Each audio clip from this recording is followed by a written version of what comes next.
Welcome to Emotional Algebra with Dr. E. Emotional Algebra is a podcast that helps listeners to understand the subtle calculations people make every day in their relationships with others and explores the known and unknown variables that affect interactions in our everyday lives. It's a podcast to help us all become better people. I'm your co-host, Andrew Tavani. And I'm Dr. E. Dr. E, good to see you. How about that last episode? We sure did cover a lot of material, talking all about the language of love, really. Very interesting stuff. It was. And it's one of my favorite things to talk about because there is so much breadth to that whole discussion that I think we really don't pay attention to in our culture. Yes. And as we learned, other cultures actually bring a lot more nuance to how they talk about love. We have very few words in English-speaking United States. Other places, they take a little bit more nuance, a little bit more thoughtfulness, perhaps. Right. So I thought we could actually dive into that a little bit more about what we can do to talk about love with more specificity. I mean, that was really the crux of what you were bringing up, the specificity of love. So it'd probably be good to just take a quick look at what we went over in that last episode, right? Sure, absolutely. Okay. So if we go back to our slide that we looked at last time, you know, what we were kind of introduced to in this was first of all, the idea that we often do only use one word in English to describe many different types of love. And one of the things I talked about, told the story about, was the idea that could the importance of a concept in a culture be indicative of the number of words used to describe that concept? I'm not saying that love isn't important in our culture. While if we look at the idea of snow in the Inuit or Eskimo populations, we see the idea that in that population, they have 53 different words for different types of snow because it's an extremely important concept to them. It's about life and death. When we look at other languages, Sanskrit had 96 different words for different types of love. So there you're talking about specificity. As I've talked about before, one of the things I hope that people get throughout this podcast is that concept of emotional specificity across the board, that each emotion, like I said, is there to teach us things, tell us things, show us things, do things for us, help us do things for ourselves. So when we see what each emotion is trying to do in its own unique characteristic, then we can see more the breadth of what emotions are bringing us, what the people who are evoking emotions are bringing us, and how to really understand them and work them into our daily lives a lot better. Yes, Dr. E. So one thing that I couldn't help but think after we recorded that last episode was the way we talk, the way I talk, right? I say, I love pizza. I also say, I love my kids. It seems crazy that I would use the same word to talk about pizza that I'd use to talk about my kids. It just seems like something's wrong there. I'm almost disrespecting my kids because I do like pizza a lot, but I don't like them anywhere near or in the same way that I love my kids, right? So sure. Yeah, and that's again where we get in that idea of what emotions do we even attach the ways we use the words love, you know, and when somebody's dating somebody, they don't want to say it too soon because it could mean the wrong type of love versus saying, I love spending time with you versus saying, I love you. The implications of that are two totally different things. Often it sets up the concept then of fear, of loss, or what if it's not returned? Or, you know, even last time we were talking about and bringing in songs, you know, I think about more specificity, that song Infatuation. You know, that's different to me. It's a facet of Eros. And, you know, as we touched on in the Greek words of love. So, you know, if we continued, Latin had 7 different types of words for different types of love. Greek had 3 words for different types of love, and that was Agape, Eros, and Philos. So in this, when we start to even realize that 3 words don't even begin to capture the way you love an ice cream cone, or you love a sunny day, or you love pizza, you love your kids. And this is where I think it leads to a lot of confusion. It leads to a lot of misunderstandings. And remember, we don't like to look bad and or wrong and or weak. So if we feel like we're using love incorrectly, then we can feel wrong. If we're using it too soon, we could appear weak. If we're saying it to a situation where somebody has betrayed us or violated us, it could be a bad time to use that word. So I think that's where we really want to look at this whole concept further, really have each person dive into what are the things you love and what are the unique ways that you love that person. Yeah. And Dr. E, my question for you really is, are there other words or phrases that we can maybe create or add to our language to allow more nuance around the discussion of love? Is that possible? Should I stop saying I love pizza? No, I mean, I think the thing we have to look at is it's what's the vernacular of the language? What do we use and what have been taught? Now, could we work on more specificity on that? Absolutely. You know, if you look at the French language, every so many years, there's an academy in France that purposely goes through the language and looks at the vocabulary. It looks at the grammar, and it makes corrections and refinements to the language that then French people are meant to adopt. You know, some people might say, why are you doing that? But then I also look at what do we see almost every year comes out, but our slang dictionary and our other dictionary, where sometimes it's a big deal when words are added to that dictionary. So is it something to aspire to over time, or is it something to make sure that we explain? I mean, I go to the phrase, how do I love thee? Let me count the ways. You know, so in that, that's where sometimes when I'm working with couples or even families, I'll say, what do you love about your spouse? What do you love about your kids? You know, and sometimes it's, well, I love the way they look at me, and you know, and when they're interested in what I'm saying, I love to hear their laugh when I tell a funny joke. I love, you know, this. So even they're getting into more specific ways that I think they share and feel that emotion, and that often opens up the heart. It opens up the connection. It helps us see ourselves as more multidimensional than in that unidimensional way that we often might use that word love. Yeah. And so I think too, what you were saying is the specificity of the way we sometimes say things. So maybe I don't need to say, maybe I don't need to stop saying I love pizza, but I could be more specific about how I say that, or more specific about how I talk about people in my family or my kids or something like that. But what are some ways to do that? Just a moment ago, you said, you know, I guess in the context of a new relationship or a dating relationship, you know, I love spending time with you. I guess that's like a more specific way of I guess, you know, letting a significant other know that you feel strongly about them, but without, you know, saying officially that you love them, because maybe that person doesn't know. Is that kind of what you're getting at?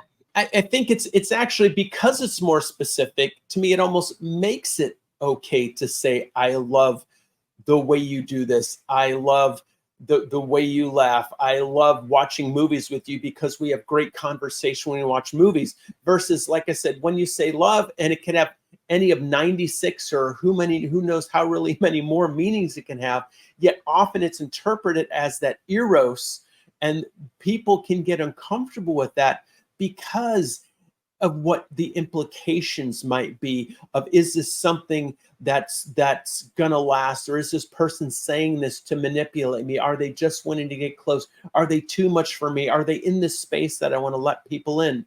And that's where understanding yourself as an individual and how you respond when people say that they love you. How do you see it? Do you see it sincerely? Do you see it as somebody just saying that? You know, a lot of people don't really feel like they can really be loved. So that's where, when all of a sudden somebody says that they love that person, they can almost feel like, oh no, now wait till they see the real me. Then it's just a matter of time until, you know, and that's what often people are doing, is they're waiting for the other shoe to drop as soon as relationships start to become a little deeper, you know. And that's where I talked about in our discussion of relationships a few episodes about that exchange of energy and that dance of energy, that dance of closeness versus distance that people have, when one person might start to feel smothered or another person starts to feel neglected, and how they invest their energy, their love, their time into that relationship. Yes, interesting, Dr. E. Now you brought up the songs too. We did talk about some songs on the last time. That's another thing that I continued to think about since we recorded that episode. And I thought, I think the songs we talked about were a little bit more on the positive side. I was thinking about some of the more negative sounding songs that are out there, like "Love Hurts." Okay, I forget who originally recorded that song, but it's an old one. Why is that? Why does love hurts? Why did somebody write a song called Love Hurts? I mean, obviously it must in some cases, right? Well, to me, as I've indicated, love to me is the most powerful emotion in the universe. It is what draws us together. Some future episode we'll talk about how I see quantum physics connected to emotion and how they're really parallels in the quantum physics of the universe. And in that, though, to me, that the as Huey Lewis said, and I referred to the last one, the power of love makes the world go round, So in that hurt, if something feels that strong and it feels taken from me, then there's pain with that. And the pain isn't about love. It's about the reaction to not feeling loved, rejection, abandonment, unworthy, hopeless, unlovable, misunderstood, confused, shame, guilt. And I look at and talk a lot about shame, because shame to me says that we've done something to ourselves that we need to fix. The most important thing I believe we can ever do to ourselves is to believe we're not lovable, and therefore then to stop loving ourselves. So what happens when we do that? When we stop believing we're worthy of love and we stop that flow from even within ourselves and or from other people, it's like somebody, in the desert going thirsty, even though they have a bottle of water with them, So I think we have to realize how our socialization, how the way we view ourselves affects then the way we view others, the way we view relationships, the way we view the longevity of those relationships. So in that, that's where the reactive emotions that I see to love, in other words, when we experience pain, abandonment, rejection, helpless, hopeless, those feelings like that, those are the ones that hurt the most. So if I don't feel love, then I don't have to feel the pain of those emotions. So if I cut love off, then you can't hurt. And that's where I talk about flippancy as a protective emotion. If I don't care, then I don't feel. If I don't feel, then I don't hurt. If I don't hurt, then you can't hurt me. If you can't hurt me, I can't lose. If I can't lose, then I must win. So how often do we see people who have felt hurt in relationships use flippancy to protect themselves? I don't care. Go ahead and leave. Take the kids with you. Take everything. People get to that place. And I think it's always important to be careful what people say, because flippancy is all about self-protection. And that's what I really want people to see, is how we're doing all these things just to protect ourselves from hurt, from pain. Now, just to stay on the lyric or on the song lyric, "Love Hurts." When you look at the lyrics, Dr. E, it's love hurts, love scars, love wounds and marks. I thought back to when you're talking about relationships, and when relationships end, how you, in some cases, you take away some of that energy, or there's some mark left on you from a relationship and from what you had with that person. Is that sort of what's being discussed in that song, essentially? Are they getting sort of to the crux of what you've talked about? Yeah, remember the two models of relationship. The one was the overlapping model that was based in scarcity. Yeah, that they feel like something's been taken from them. And so often, where did we get that original idea? Is often in our first relationships, in our family. If parents have used guilt or shame and or failure as weapons of control or rejection, or even neglect, until you behave the way I want you to, I'm not going to give you the love that you deserve, the love that you should have.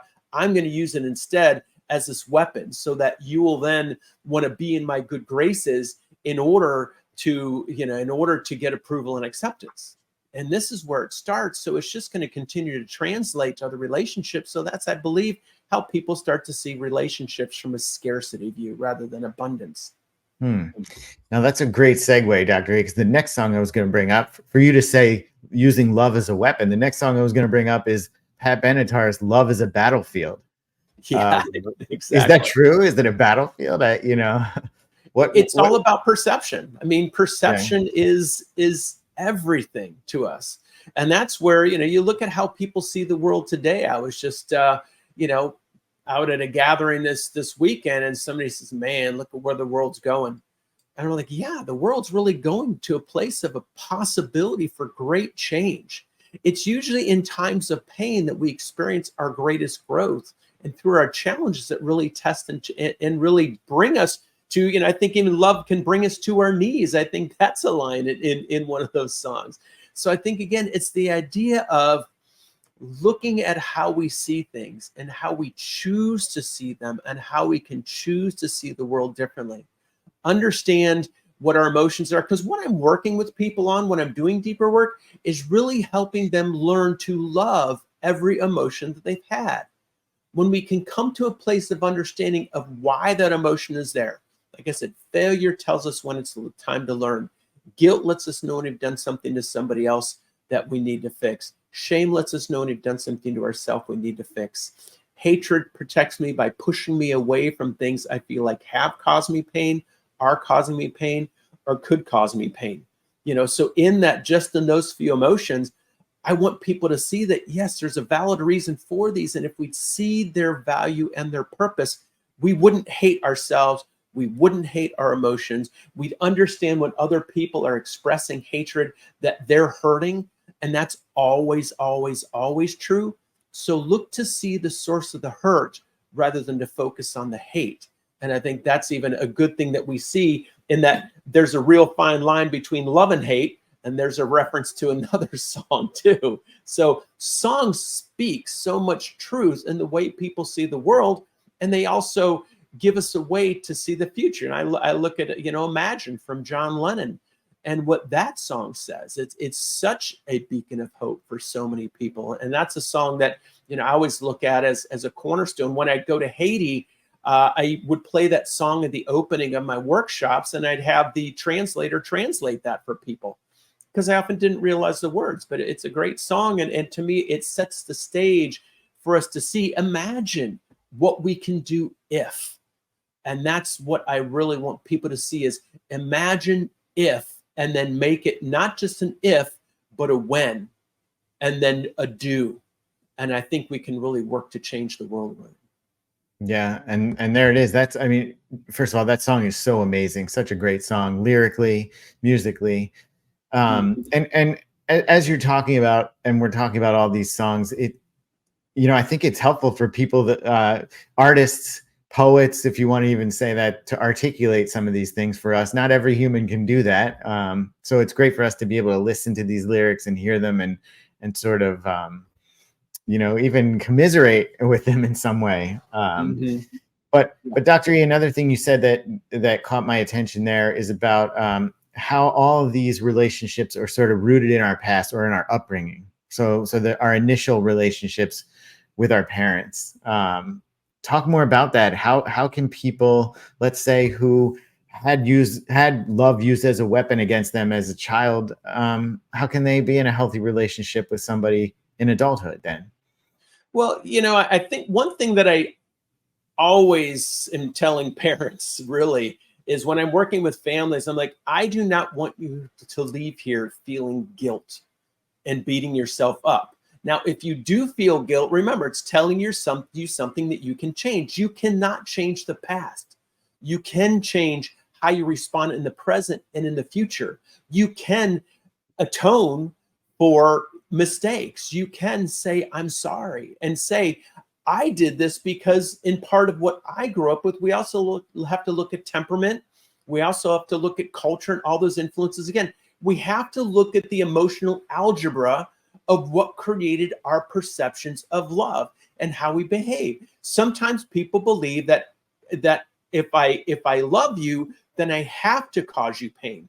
And I look at the state of families in a lot of ways, and really realize how much abuse, what can become abuse and be seen as abuse, to a lot of parents who behave in that way or use physical punishment. They believe that they're helping that child.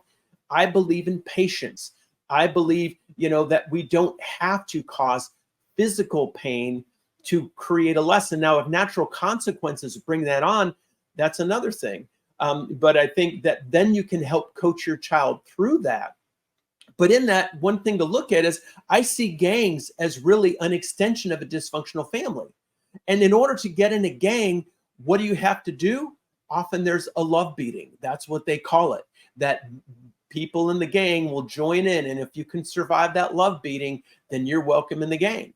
And you have just a progression of this idea of this hierarchical family structure, and you're behaving in ways that aren't conventional with society. But what is the power that that gang has over people and the members in that gang or the leaders of that gang to create that sense of, yes, I will follow you. Yes, there's blind loyalty. Yes, I will do what you say, even if I know it causes myself pain and harm and or other people pain and harm.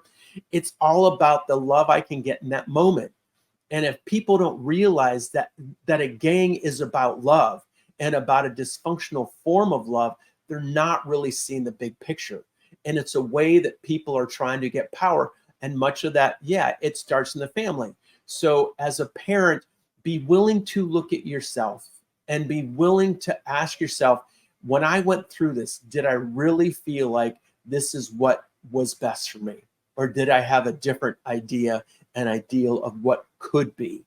And that's where, again, we want to come back to the idea, am I shaping my child in a way that I want them to fit into a world that doesn't really serve them, serve me, or serve the world around us, to create a more abundant view of love?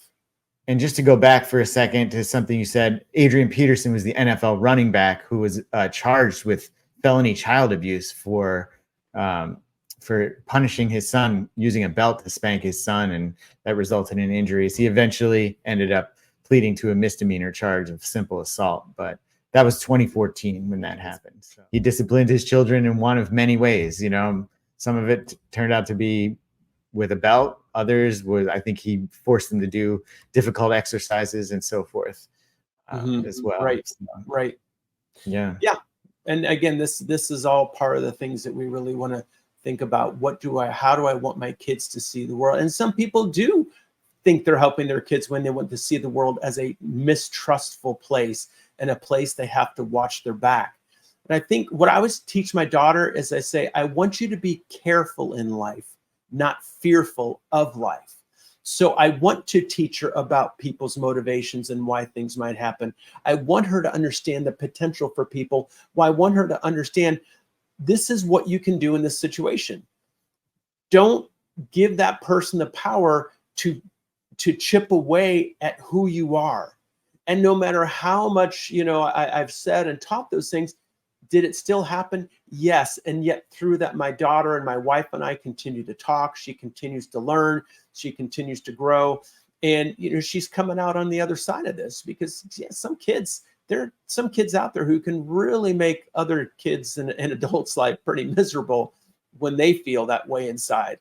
And I think if we focus more on bringing kids out of the darkness and into the light and supporting them and trying to teach understanding versus just consequences, and teaching submission, and which often can result in just defiance or learned helplessness. Remember the justified persecutor versus learned helplessness. We're going back to that model again, which is perpetuated in so many relationships.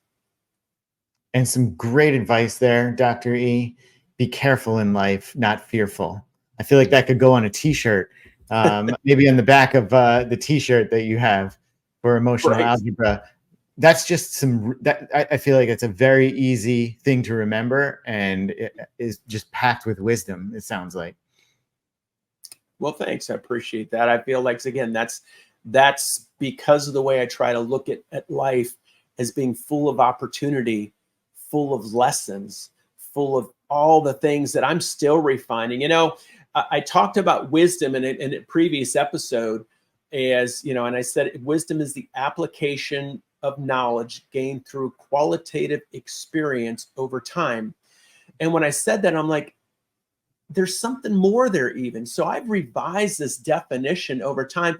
And what I wanted to really add to that was, that wisdom is the application of knowledge gained through qualitative interpretation of experiences over time. And, and in that, the whole idea is it's how we look at situations and what happens. Not if one situation is good or bad or better or worse than the others, but what do I do with that when that situation happens? How have I taken that situation and used it for my growth, used it to polish, used it to hone the lessons that I really want to bring to myself and really bring to others in life? So the words I use are really important.